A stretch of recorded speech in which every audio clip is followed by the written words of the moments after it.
اونجا هم بهشون گفتم این پسر مها. گفتی پسرمه؟ بله. چه گفتی پسر؟ دلم خواست. از اولش هم حس خوبی به اون خونه و اون پسره نداشتم. برم این همین راهی که اومدی. همین راهی که اومدی برای دومن. یعنی چی؟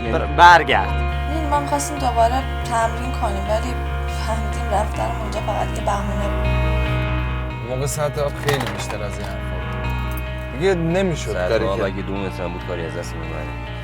من میگم یعنی یقدر بهش فکر نکن. یالا ماشین از کجا معلوم ماشین تو باشه؟ میگم این ماشین از کجا معلوم ماشین تو باشه؟ بیا. این کیه؟